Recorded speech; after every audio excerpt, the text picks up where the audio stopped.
So hello friends, welcome to the brand new lecture. Welcome to Sumant classes. First of all, तो आज हम लोग Kepler's law third part के बारे में स्टडी करने वाले हैं. होपफुली आप लोगों को पहले 3 वीडियोस अच्छे से समझ गए होंगे. तो जो भी क्वेश्चंस है वो ज़रूर पूछना. I will be definitely answering them. So let us continue with this third part. So Kepler's law of planetary motion. Okay, तो इसमें केपलर्स ने 3 लॉ प्रेजेंट किए. ऑल्दो उनके पास कोई स्पेसिफिक रीज़न नहीं था कि ऐसा क्यों हो रहा है. हम लोग पहले भी बात कर चुके हैं, करेक्ट. तो बढ़ते हैं आगे. पहले तो जॉनस केपलर के बारे में थोड़ा समझ लेते हैं. थोड़ा सा इंट्रोडक्शन है, short and sweet. He was German astronomer, mathematician at the same time. एक फेमस एस्ट्रोनॉमर थे टिको ब्राही, जो 1600 के समय में प्राग में he was working on planetary motions. और उनके हेल्पर की तरह जोहानस केपलर ने उनको ज्वाइन किया. But due to sudden death of Brahe, Kepler को रॉयल मैथमेटिशियन की प्लेस मिल गई उनकी जगह पर. तो केपलर ने स्टडी को आगे बढ़ाते हुए, सारे ऑब्जर्वेशंस करते हुए ब्राही के वर्क को लेकर डिस्कवर किया planetary motions. Okay, laws of planetary motions. और फाइनली उसी प्लानिटरी मोशंस के मदद से न्यूटन्स ने लॉज ऑफ ग्रेविटेशन को पॉस्टुलेट किया. ओके, आगे. अब पुराने वक्त में होता क्या था कि टेलीस्कोप तो था नहीं, तो सारे ऑब्जर्वेशंस को नेकेड आइज से ऑब्जर्व किया जाते थे. जो भी प्लानिटरी मोशंस है उनको नेकेड आइज से ऑब्जर्व किए जाते थे. फिर देन 16th सेंचुरी में आते आते बहुत सारा डेटा अवेलेबल हो गया था प्लानिटरी पोजीशंस को लेकर और मोशंस के लेकर उनके. और ये सारे डेटा को जोहानस केपलर ने स्टडी किया. स्टडी करने के बाद उन्होंने पता किया कि मोशन ऑफ प्लैनेट्स एक सर्टेन लॉ फॉलो करते हैं. ठीक है, तो ये प्लानिटरी मोशंस एक सर्टेन लॉज में, एक पैटर्न में काम कर रहे हैं, ये उन्होंने समझा. और इसके बेस पे उन्होंने 3 लॉ को डिस्क्राइब किया. ओके, तो यहां से शुरुआत होती है इन तीनों लॉज की. Let us see one by one कि वो 3 लॉज क्या थे. सो 3 लॉ को जानने के पहले एक छोटा सा कॉन्सेप्ट है, मैथमेटिकल कॉन्सेप्ट है. तुम लोग ने ये शायद से लेंस चैप्टर में देखा होगा पिछले साल में, जो ऑलरेडी तुम लोगों को था चैप्टर 9th स्टैंडर्ड में. सो लेट अस रिकैप कि एलिप्स, मैं मार्कर ले लेता हूँ अपना. तो एलिप्स एक शेप है, देख रहे हो, ये ओवल शेप, पूरा कंप्लीटली सर्कल नहीं है. ये सर्कल से ही डिराइव किया गया है, but it is not a circle, it is having an another name, ellipse. कैसे बना ये देखते हैं. An ellipse is the curve obtained when a cone is cut by an inclined plane. तो कोन को जब इंक्लाइंड प्लेन पर, मतलब कि एक एंगल में कट किया जाए, तुम लोगों को यहाँ पे इस फिगर में देखने मिल रहा होगा, करेक्ट. कोन को अगर एक एंगुलर पोजीशन में रखकर काटा गया है, ठीक है, तो यहाँ पे जो सर्कल शेप फॉर्म हो रहा है यही एलिप्स है. ठीक है, और अब एलिप्स के कुछ रूल्स है, जैसे कि उसके पास 2 फोकल पॉइंट्स है. इमेजिन करो कि ये वो पॉइंट्स है जहां पे हमारे प्लैनेट्स का कहीं ना कहीं, इनफैक्ट सन का कहीं ना कहीं पोजीशन है. मान लो यहाँ तो यहाँ पे, यहाँ तो यहाँ पे, ये वही हमारे फोकल पॉइंट्स. ठीक है, अब एलिप्स क्या बोलता है कि इसके पास 2 फोकल पॉइंट्स है. Sum of the distances to the two focal points. Sum of the distances to the two focal points from every point on the curve is constant. इसका मतलब क्या है? सबसे पहले दो फोकल पॉइंट्स को हमने F1 और F2 ले लिया, ठीक है। अब इसको समझने के लिए हम लोग थोड़ा इस इक्वेशन के पास आते हैं जो लास्ट में लिखा हुआ है, ठीक है। दो फोकल पॉइंट्स है F1 और F2 और A, B, C ये 3 पॉइंट्स इस एलिप्स के ऊपर लिया गया है, ओके। अब हम F1 से ये हर एक पॉइंट का डिस्टेंस नाप रहे हैं, ठीक है। तो पहला हम पॉइंट A ले लेते हैं। A से F1 एक डिस्टेंस हो गया, A से F2 दूसरा डिस्टेंस हो गया। इन दोनों का एडिशन कर लेंगे हम लोग, ठीक है। और यहाँ पे रख दिया हमने पहले पार्ट में। अब दूसरे पॉइंट को भी लेते हैं, पॉइंट B को। तो पॉइंट B का भी डिस्टेंस बन रहा है फोकल से पहले F1 के साथ, यानी BF1 और BF2, और इन दोनों को भी ऐड कर लेते हैं, ठीक है। उसी तरह थर्ड पॉइंट कंसिडर करते हैं अभी। अब थर्ड पॉइंट C से दोनों फोकल डिस्टेंसेस पता करते हैं, यानी C से पहले फोकल पॉइंट का डिस्टेंस होगा CF1, दूसरे का होगा CF2। इन दोनों को भी ऐड कर लेते हैं और यहाँ लिख दिया। तो कंक्लूजन ये है कि ये जब तीनों के फोकल डिस्टेंसेस को हमने ऐड किए हैं तो तीनों की वैल्यू सेम आने वाली है। देख रहे हो यहाँ पे इक्वल टू, यानी AF1 plus AF2 equal to BF1 plus BF2 and it will be also equal to CF1 plus CF2। यानी प्लैनेट्स या फिर ये पॉइंट्स कहीं पर भी हो एलिप्स के ऊपर तो उसका डिस्टेंस जो होगा वो सेम होगा, ओके। तो होपफुली ये समझ गया आप लोगों को कि क्या कहना चाहता है ये पर्टिकुलर एलिप्स का कॉन्सेप्ट। अब इसी के ऊपर बेस्ड हमारा फर्स्ट लॉ है। देख रहे हो यहाँ पे ये दो फिगर्स ले लिए हमने सामने सामने। एक तो पिछला वाला फिगर ही है जो आप लोग ने ऑलरेडी देख लिया है, राइट, ये वाला figure, correct, this is that figure. दूसरा हमारा सोलर सिस्टम है, दूसरा हमारा कौन है, सोलर सिस्टम। दोनों को ध्यान से देखिए, दोनों को ध्यान से देखिए। So if you see that both the shapes are same, can you see that both are looking like an ellipse, correct. तो यही हमारा फर्स्ट लॉ है कि ऑर्बिट ऑफ अ प्लैनेट क्या है, एलिप्स के तरह है, ठीक है। जहां पे F1 और F2 दोनों में से किसी एक जगह पे वहां पे सन होगा। तो यहाँ देख रहे हो F2 के पोजीशन पे कौन है, सन है, वही यहाँ पे डिक्टेट किया गया है। The orbit of a planet is an ellipse, ellipse की तरह दिखता है, with sun at one of the foci, ठीक है। तो दोनों में से किसी एक जगह पे सन फोकाई की जगह ले रहा है, ओके। यही फर्स्ट लॉ है, सिंपल।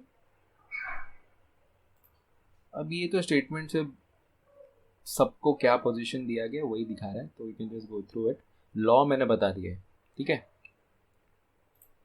अब हम लोग आगे बढ़ते हैं सेकेंड लॉ के लिए। यही पिक्चर आने वाला है गाइस, इसी के ऊपर तो एक्सप्लेनेशन है, प्लैनेटरी मोशन कर रहे हैं ना हम तो ये पिक्चर रहने ही वाला है। तो देख लेते हैं, let me take my marker. What is the second law? Line joining the planet and the sun sweeps equal areas in equal intervals of time. तो इसको समझते हैं। सॉरी।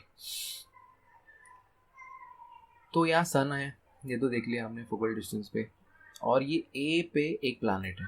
उसी तरह सी पोजीशन पे एक प्लैनेट है, ओके, और उसी तरह ई पोजीशन पे एक प्लैनेट है, ठीक है। तो ए, सी और ई ये तीन पोजीशंस पे तीन अलग अलग प्लैनेट्स हैं। फॉर एग्जांपल लेट अस सी। तो अब ए से ये प्लैनेट सर्टेन टाइम में बी पोजीशन पे पहुंचता है, ठीक है। तो यहाँ से यहाँ पहुंचने के लिए उसने सर्टेन डिस्टेंस कवर किए, ये एरिया वो कवर कर रहा है पूरा का पूरा, ठीक है। ये पूरा एरिया उसने कवर किया, are you getting the point? तो ये पूरा एरिया उसने वहां पहुंचने के लिए कवर किया, करेक्ट। सो प्लैनेट जो ए पोजीशन पे शुरू हो रहा है वो आफ्टर सर्टेन टाइम बी पे पहुंचता है, लेट अस से 1 डे में, और उतने ही टाइम में सी प्लैनेट डी पोजीशन पे पहुंचता है, ओके। और वो भी सर्टेन एरिया को कवर कर रहा है, ठीक है।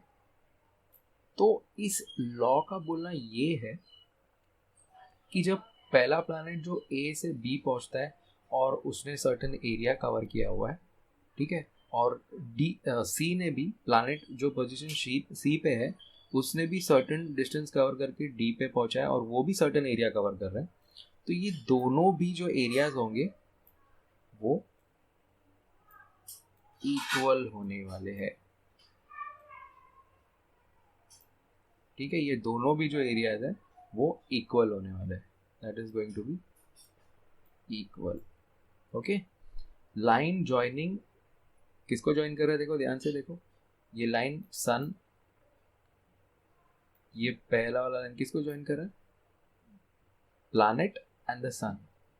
तो ये यहां से यहां तक जो एरिया कवर कर रहा है वो, और यहां से यहां जो एरिया कवर कर रहा है सेकंड प्लैनेट, वो दोनों भी इक्वल रहेंगे विद गिवन कंडीशन, दोनों ने इक्वल टाइम लिया होगा, ठीक है। यही सिंपल है, यही लॉ है। तुम लोग पूछोगे कि क्या थर्ड पोजीशन में जो प्लैनेट है ई पे उसका भी यही रूल है, मैं बोलूँगा हाँ। तो इन्होंने एक दिन में कवर किया सी से डी, इसने फर्स्ट प्लैनेट ने ए से बी कवर किया, वैसे ही थर्ड प्लैनेट ने ई से एफ कवर किया होगा, और वो भी अगर एक दिन में कवर किया है तो वो भी ये जो एरिया कवर कर रहा है, जो मैं प्लॉट कर रहा हूँ, जो मैं मार्किंग कर रहा हूँ, वो पूरा एरिया सेम रहने वाला है, okay. Are you getting the point? So यही हमारा लॉ है, ठीक है। Let us move forward to the third law, Kepler's third law. बहुत अच्छा है, मज़ेदार है, डायग्राम बेस्ड नहीं है, बट ये कुछ रूल्स है जो यहाँ पे यूज होने वाला है। मैं लिख लेता हूँ पहले,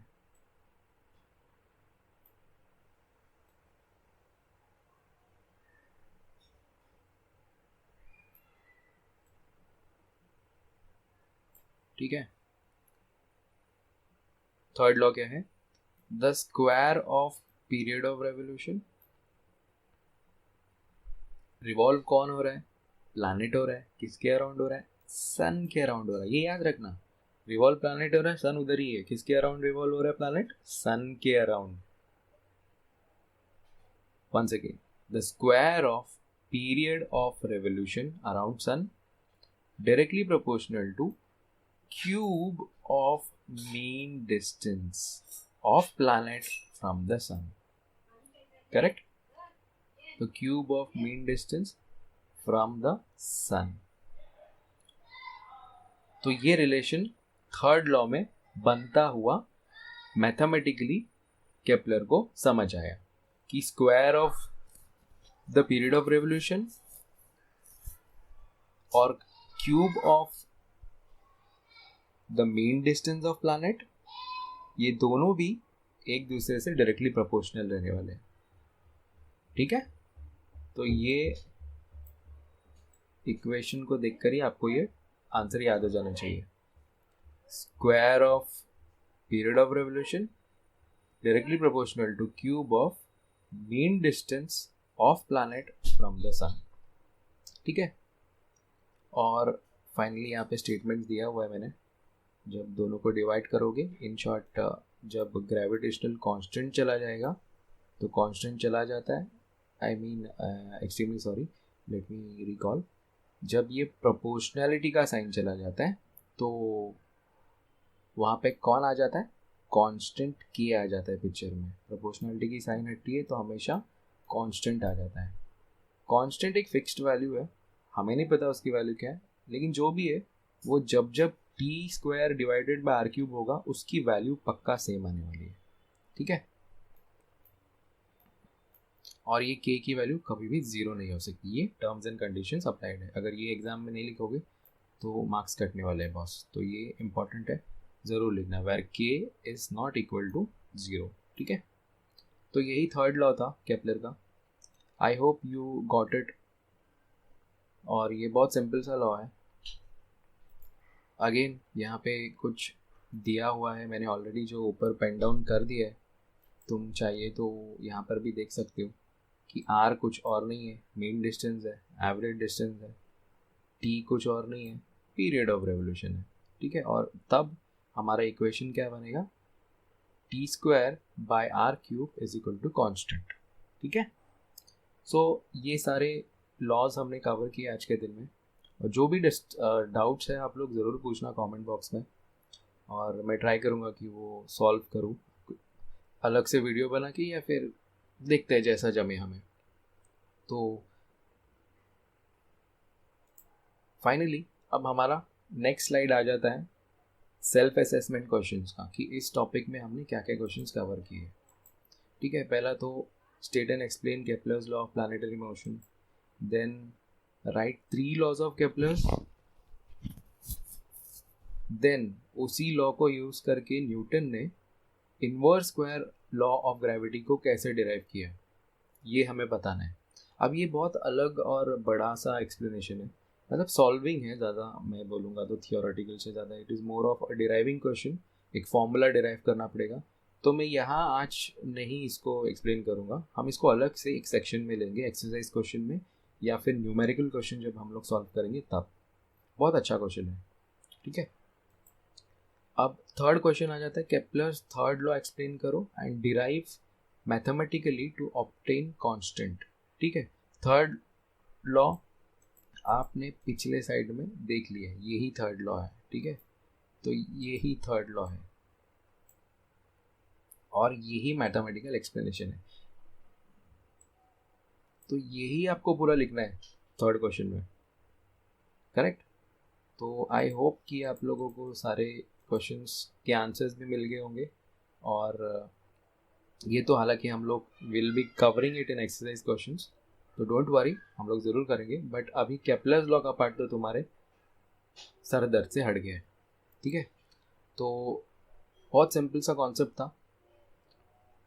I hope that you understood all the lecture. So finally do like and share and do comment if you like और नॉट, वेदर यू लाइक और नॉट, और ज़रूर बताना क्या व्यूज़ है आपके, वीडियोस कैसे लग रहे हैं। सब्सक्राइब करना नए अपडेट्स के लिए, ताकि आपको रेगुलर बेसिस पे जो वीडियो कंटेंट है वो ढूंढना ना पड़े, आपको इमीडिएटली पता चल जाएगा when it is uploaded. And thank you very much for watching my video. See you again in the fourth part of the gravitation series very soon. Take care, bye bye.